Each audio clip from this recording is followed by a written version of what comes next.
여러분 한번 인사하겠습니다. 나는 죽고 예수로 삽시다. 나는 죽고 예수로 삽시다. 나는 죽고 예수로 삽시다. 기절하지 마시고 죽어야 돼요. 기절했다가 기분 나쁘면 또 일어나고 성질 나면 또 깨어나가지고 막 또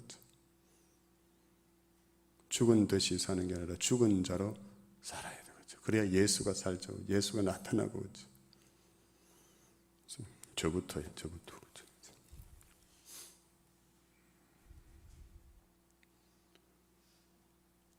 예수처럼 살기 위해서는 예수님을 늘 바라봐야죠. 예수님 바라보고 예수님 생각하고 그러다 보면 예수님 닮게 되죠. 그렇죠? 예수 믿으면서도 바라보는 게 너무 많은 것 같아요. 세상에 이것저것 다 바라봐야 되고 예수님만 바라보고 예수님만 생각하고 살면 예수님 닮고 그 삶에 능력이 나타나고 주의 영광이 나타나는데 그렇죠? 그래서 종교개혁주일입니다. 이 종교개혁주일을 맞이해서 504주년 인데 우리 무엇보다 예수님만 바라보고 예수님처럼 살게 되는 놀라운 새로운 전환의 역사가 오늘부터 우리 안에 우리 교회 안에 시작됐으면 참 좋겠습니다. 아멘.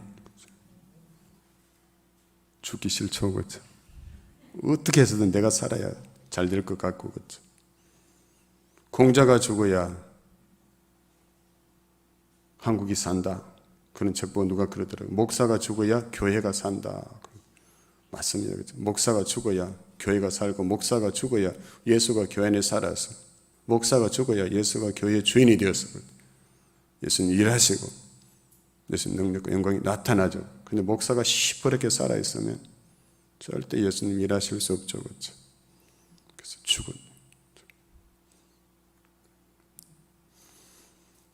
종교개혁 504주년을 기념하는 주일인데요. 종교개혁은 504년 전에 루터로부터 시작해서 칼빈에 의해서 체계화되었고 또 지금까지 많은 개혁자들에 의해서 계속 이어져 오고 있고요. 또 주님이 다시 오시는 그날까지 교회는 계속해서 개혁되어져야 한다. 이 정도면 됐다. 그게 없는 거예요. 그렇죠? 계속해서 교회는 예수를 닮아가야 되고 계속해서 교회가 개혁되어져야 한다. 언제까지요? 주님이 다시 오시는 그날까지. 그래서 이 세상에 완전한 교회는 하나도 없는 것이에요. 그렇죠? 교회는 늘 개혁되어져야 한다. 그런데 개혁이란 본래의 자리로 돌아가자는 것이죠. 원점의 자리로 돌아가는 운동.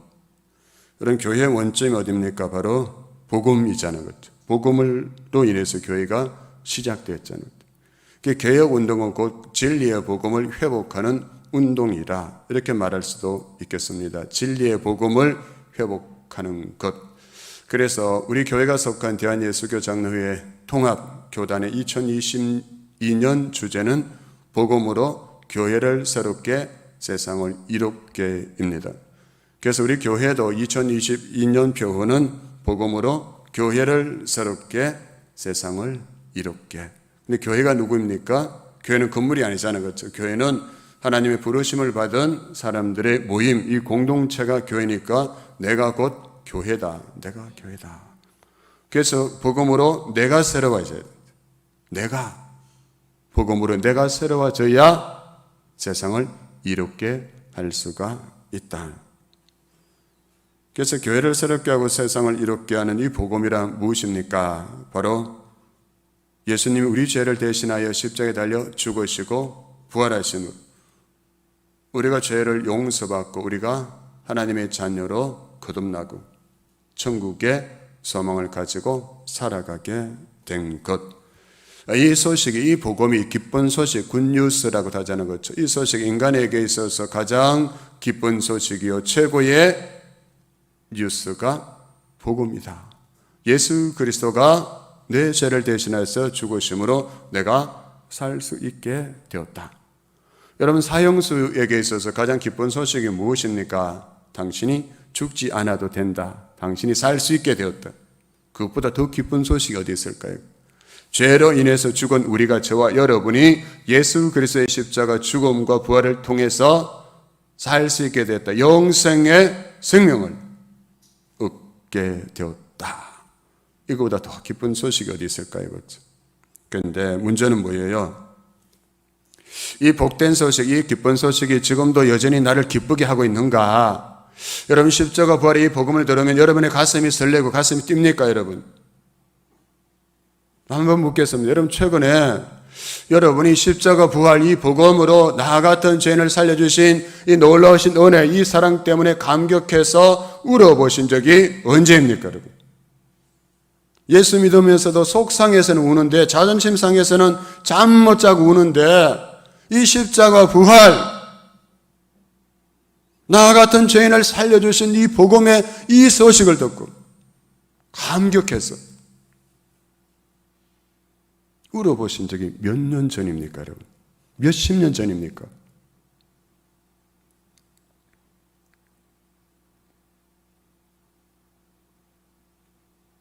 스스로 한번 자문해 봤으면 좋겠어요. 내가 이 복음을 듣고 이 복음으로 인해서 감격해서 울어본 적이 언제였던가? 기억도 안 날 수 있잖아요, 우리. 그렇죠? 까마득한 때라서.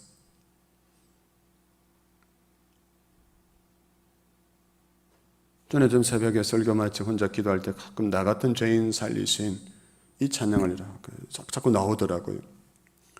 그중에 2절 그렇죠. 큰 죄악에서 건지신 주 은혜 고마워. 나 처음 믿은 그 시간 귀하고 귀하다. 제가 살아온 이 시간을 쫙 뒤돌아보니까 역시 그런 것 같아요.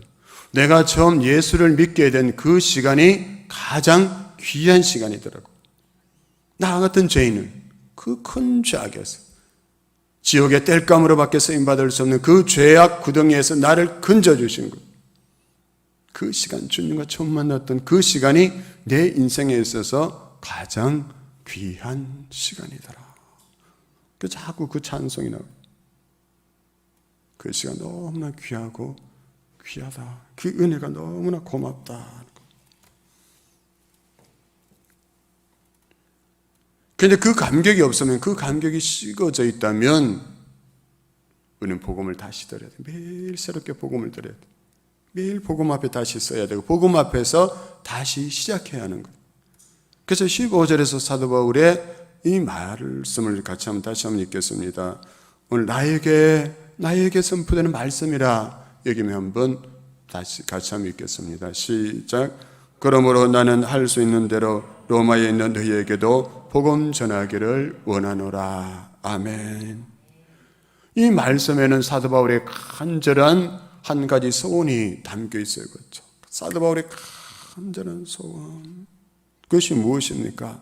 그러므로 나는 할 수 있는 대로, 할 수만 있다면, 방법이 있다면 무슨 수를 써서라도 나는 너희에게 복음을 전하고 싶다 했습니다. 여러분, 복음 전하기를 원하는 사도 바울의 간절한 소망. 그런데 사도 바울은 여기서 누구에게 복음 전하기를 원하고 있습니까? 로마에 있는 너희에게. 로마에 있는 너희는 누굽니까? 로마 교회에 있는 성도들이잖아요. 그렇죠? 성도들에게 복음을 전하기를 원한다. 우리의 생각과 다르잖아요. 그렇죠? 우리는 복음은 누구에게 전해야 됩니까? 믿지 않는 사람에게. 그렇죠? 복음을 듣지 못한 사람에게 복음을 전해야 된다. 이렇게 생각하고 있잖아요. 그렇죠? 그래서 나가서 될 수만 있으면 나가서 복음을 전해야 된다. 그런데 사도 바울은 교회에 앉아있는 예배 드리는 성도들에게 복음을 전하고 싶다. 할 수만 있는 대로. 어떻게 해서든 너희들에게 복음을 전하고 싶다. 여러분, 누군가가 여러분에게 와서 제가 당신에게 이 복음을 전하고 싶습니다 이러면 어떻게 반응하실 거예요? 당신이 예수 믿고 있지만 내가 당신에게 복음을 전하고 싶어요. 누군가가 저희가 와가지고 최 목사님 제가 당신에게 복음을 전하고 싶습니다 하면 제가 할렐루야 이럴까요? 이런 사람이 다 있나 이러겠죠. 속으로, 겉으로는 그렇게 표현 못해도. 사도 바울의 말이 그 말이에요. 로마 교회에서 예수 믿는다는 당신들에게 내가 할 수만 있는 대로 복음을 전하겠다. 그럼 로마 교회에 사도 바울이 이토록 복음을 전하기를 원하는 로마 교회 성도들은 어떤 사람들일까요? 어떤 사람들인데 그들에게 복음 전하기를 원하고 있을까요? 그들이 어떤 사람들이었는가 하는 것은 로마서 1장 6절 7절 말씀을 통해서 알 수 있습니다. 로마서 1장 6절 7절 한번 띄워주실래요? 우리 같이 한번 읽겠습니다. 시작. 너희도 그들 중에서 예수 그리스도의 것으로 부르심을 받은 자니라. 로마에서 하나님의 사랑하심을 받고 성도로 부르심을 받은 모든 자에게 하나님 우리 아버지와 주 예수 그리스도로부터 은혜와 평강이 있기를 원하노라. 아멘. 이런 사람들에게 복음을 전하겠다는 거예요. 이런 사람들에게 복음을 전하고 싶어서 견딜 수 없다는 거예요. 미치겠다는 거예요. 복음을 전하고 싶어서. 어떤 사람들입니까? 먼저 예수 그리스도의 것으로 부르심을 받은 자라였습니다. 그들은 예수 그리스도의 피값으로 사심받은 사람들, 그리스도인, 그리스도의 것이 된 사람들이라는 것이죠. 그런 그들이 왜 다시 복음을 들어야 할까요? 바울은 계속해서 7절에서 하나님의 사랑을 입은 자들이라 부르고 있습니다. 하나님은 죄와 사망에서 죽을 수밖에 없는 그들을 살리기 위해서 예수 그리스도를 이 땅에 보내주시고 예수 그리스도를 십자가에 내어주심으로 그 아들조차 십자가에 못 박는 그 크신 사랑으로 우리를 구원해 주셨는데 그 하나님의 사랑을 입은 자들 그들에게 복음을 전하고 싶다. 왜요? 왜 그들이 다시 복음을 들어야 할까요? 셋째로 로마에 있는 너희를 향해서 성도로 부르심을 입은 자들, 성도로 부르심을 입은 자들이라고 분명히 말하고 있어요. 성도들인데 왜 복음을 들어야 할까? 이미 성도는 무엇입니까? 구별하여 세우신 자, 하나님께서 택하여 주신 사람들, 거룩하게 구별하여 주신 사람들인데 왜 사도 바울이 그들에게 할 수만 있는 대로 복음을 전하고 싶다 이렇게 말했을까요?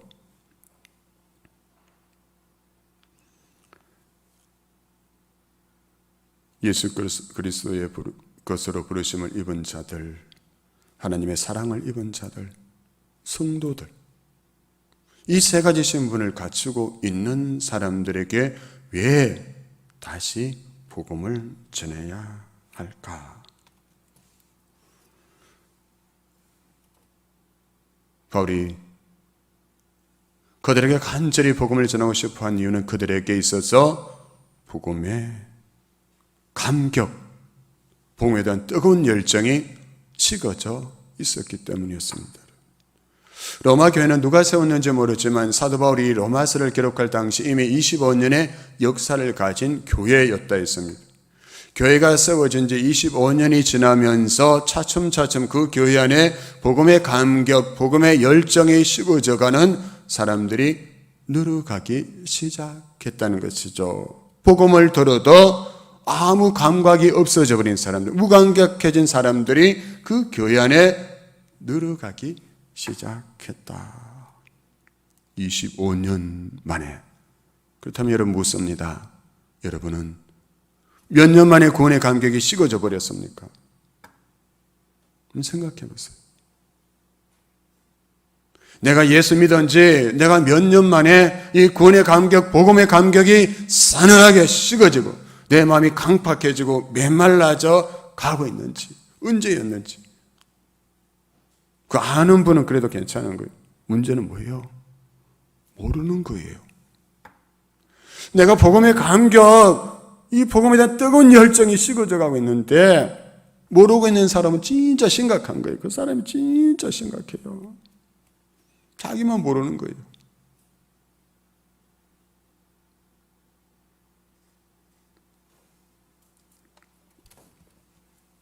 그래서 되게 교회가 오래되다 보면 또 신앙생활을 한 지 오래되면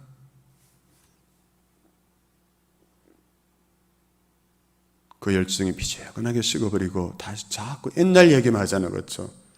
제가 이래봐도 옛날에는 뜨거웠습니다. 뜨겁게 봉사하고 뜨겁게 전도하고 뜨겁게 예배하고 뜨겁게 찬양하고 속으로 묻고 싶죠.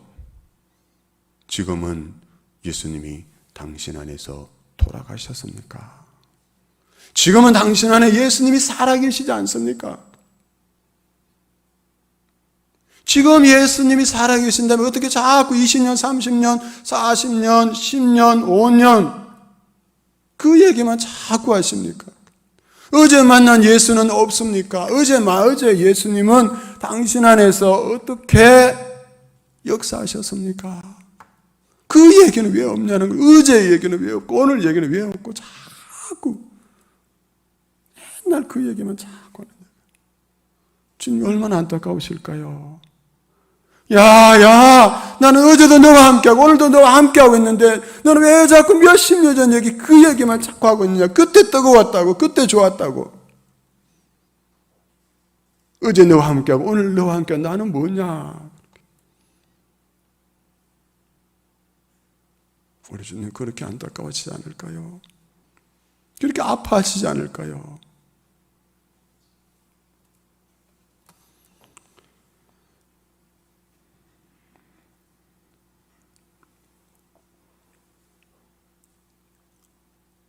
자꾸 옛날 얘기만 하고 있다면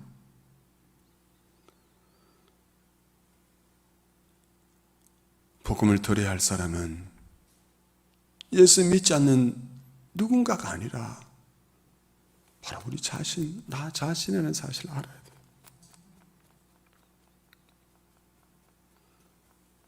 그래서 내가 복음을 다시 들어야, 우리가 복음을 다시 들어요. 주님이 그러시지 않을까요? 야, 네 마음이 선교지야. 저 아프리카 열방, 저기가 선교지가 아니라 네 마음이 선교지야. 네 마음이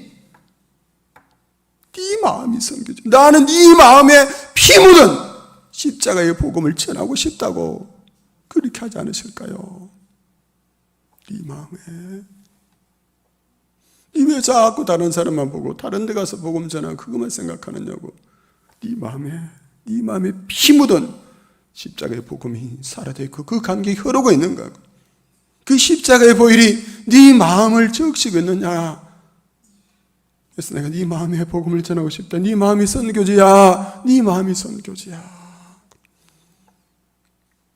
주중에 2022년 목회 계획 이 세미나를 영상으로 듣다가 그 강사 목사님이 이런 질문하셨어요.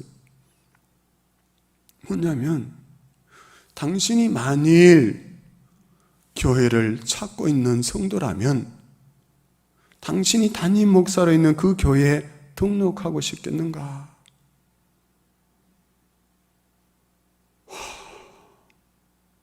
대답을 못하겠더라고요. 자신이 없었어요. 내가 만일 지금 어떤 교회를 찾고 있다면 그 교회 가서 예배 드리기를, 그 교회 가서 내가 신앙생활을 하려고 막 교회를 찾고 있는 사람이라면 네가 담임 목사로 있는 그 교회, 네 같은 사람이 담임 목사로 있는 그 교회에 등록하고 싶겠는가?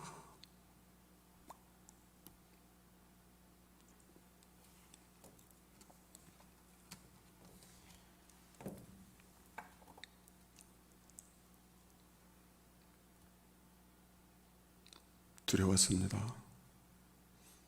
회개가 나왔습니다. 주님은 나를 너무나 잘 알고 계시는데, 나를 다 알고 계시는데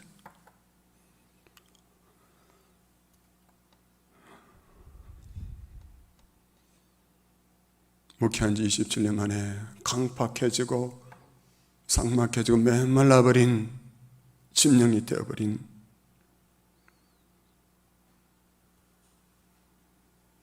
네 마음을 봐라.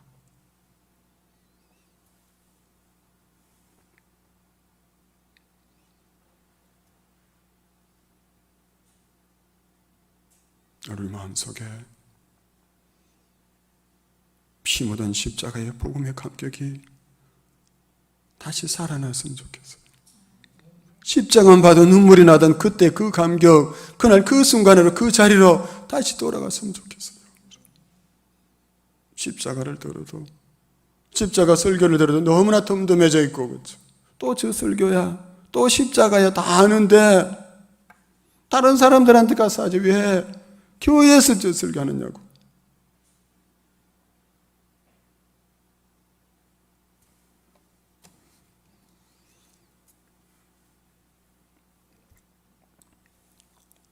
그런 마음이 있다면 오늘 회개해야 됩니다.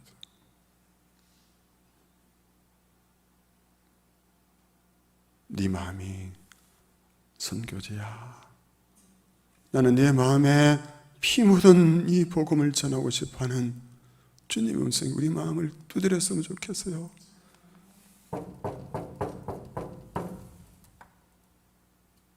네 마음이 선교제야.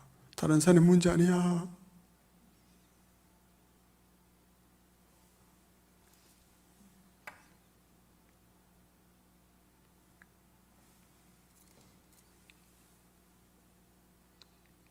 이제 사도 바울이 이렇게 할 수만 있는 대로 로마 교회 성도들에게 복음 전하기를 원하면서 왜 자기가 그렇게 복음을 전하고 싶어 하는지, 왜 자신이 그렇게 십자가 복음에 붙잡혀 살아가는지를 피력하고 있어요. 우리 교회에서 여러분, 아동부 선생님들이 매주 토요일마다 이 새 소식반을 진행하고 있어요. 줌으로 진행하는데요. 그분들의 열정을 보면 제가 너무나 감사하고 부끄럽고 죄송하기도 하고 그래요. 이 토요일 날 있는 이 1시간 반 동안 진행되는 이 새 소식반 하기 위해서 여러분, 이 직장생활 하시는 분들이 집에서 여러 가지 일들이 많은데 매주 월요일마다 저녁에 저 평택까지 가서 밤 늦게까지 교육을 받고 갑니다. 또 금요일이면 9시부터 거의 한 11시 다 돼갈 때까지 하시더라고요. 줌으로 그 네 분이 또 연습하는 거예요. 그리고 토요일 날 3시부터 4시 반까지 이 복음을 전하기로 하는 거예요.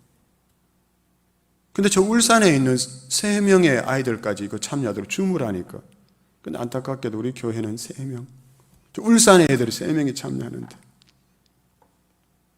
그래도 이분들이 포기하지 않더라고요. 한 명이라도 하겠다는 거죠. 왜요? 복음의 능력을 알기 때문이죠. 복음이 아이들을 살리고 복음이 아이들을 세우고 복음이 이들의 인생을, 이들의 미래를 세운다는 그 사실을 알기 때문에 그 수고와 헌신을 기꺼이 마다하지 않는 거예요, 여러분. 처음에 토요일 날 몇 분 이렇게 동탄 성지교회 카톡 대화방에 올라오잖아요. 그렇죠? 3시부터 있습니다. 그분 4시 하다가 3시에 시작하는데, 처음에는 이건 왜 자꾸 올라올까, 이거 관심을 가질까 이랬었는데 제가 회개했어요. 얼마나 간절하면, 얼마나 복음에 대한 열정, 그 간절함이 있으면 그 토요일마다 사람들이 관심도 가져주지 않는 거기에 카톡 대화방에 관심 좀 가져달라고, 애들 좀 참여해달라고 그게 올릴까요? 귀찮을 분도 분명히 있을 건데, 여러분 그걸로 하면 이제 귀찮아하지 마시고 짧게 30초라도 1분이라도 기도했으면 좋겠어요. 하나님 이 새 소식반을 통해서 아이들이 복음을 듣고 이들이 살아나고 이들이 세워지고 이들의 미래가 복음으로 열리게 해달라고 기도해 주시기 바랍니다. 또 올렸구나 이러지 마시고 너무나 귀한 일을 하고 있는 거예요.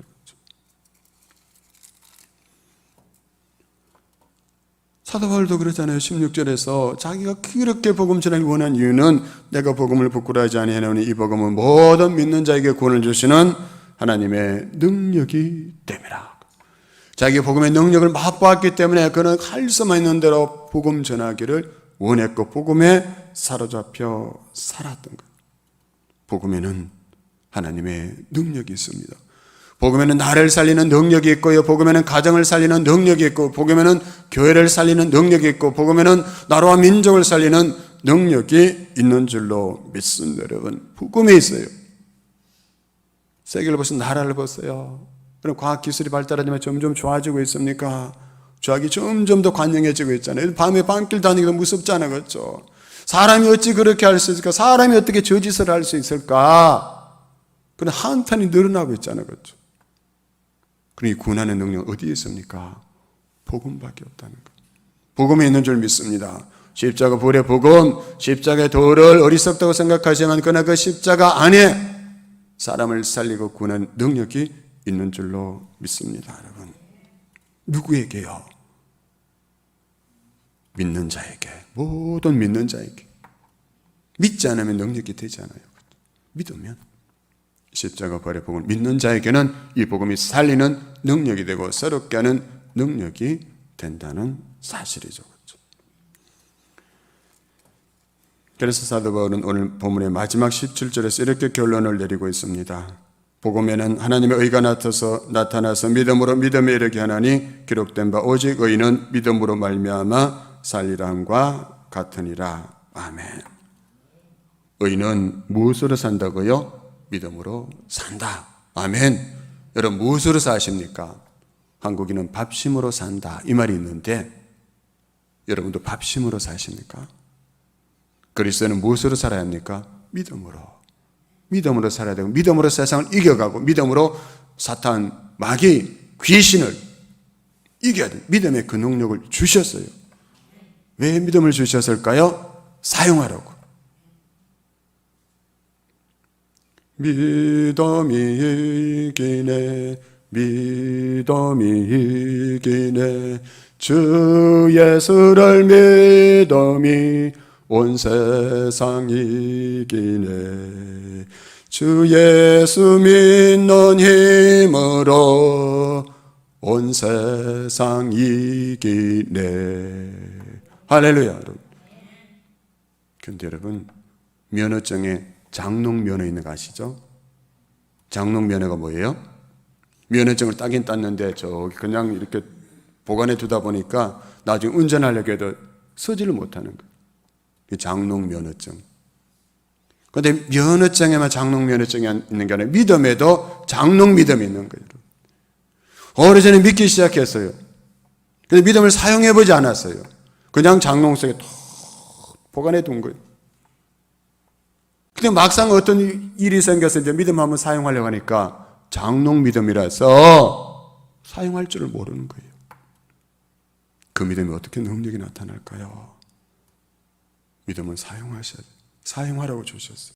오늘부터 여러분 믿음을 사용하시기 바랍니다. 믿음으로 세상을 이기시고 믿음으로 사탄을 이기시고 믿음으로 환난과 고난을 이기시고 믿음을 통해서 이기게 하시는 하나님을 경험하고 그 하나님을 찬송하고 간증케 되는 여러분 될 수 있기를 주님의 이름으로 축원합니다.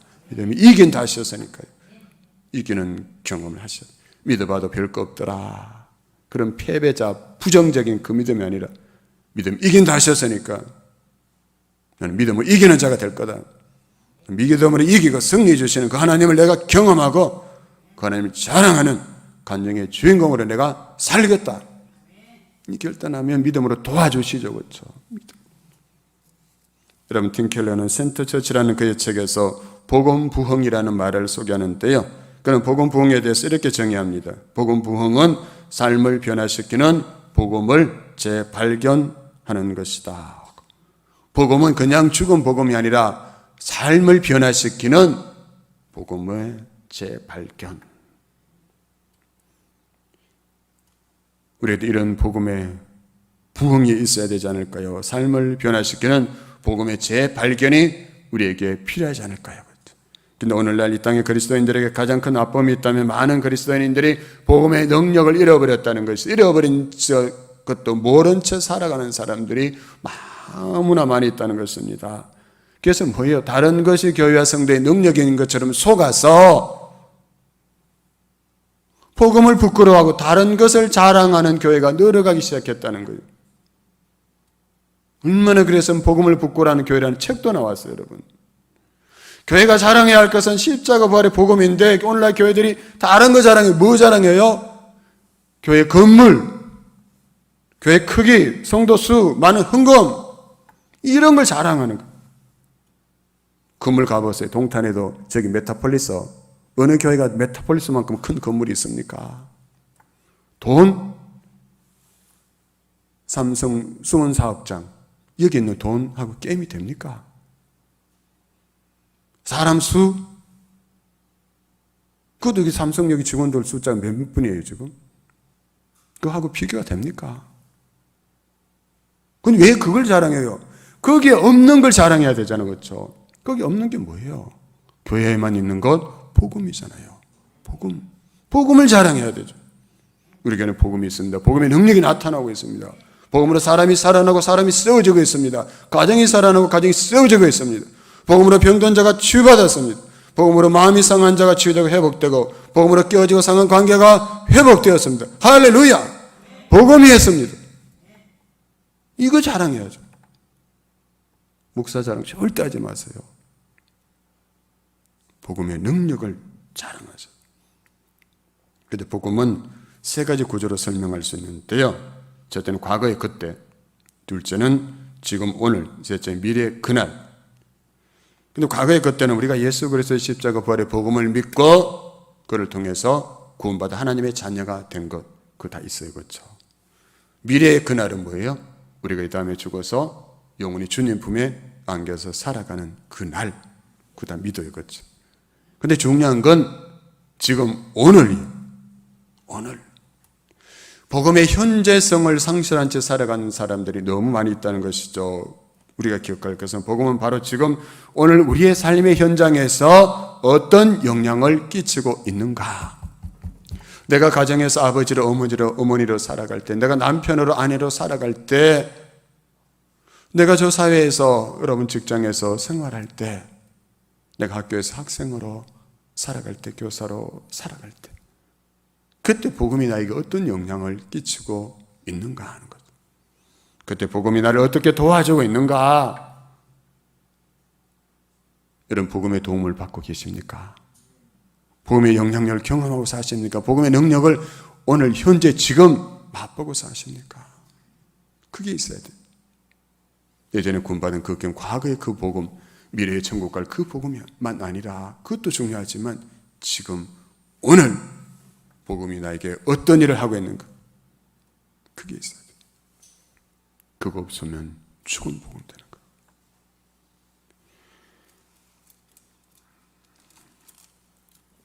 여러분 지금 복음의 능력이 어떻게 역사하는가?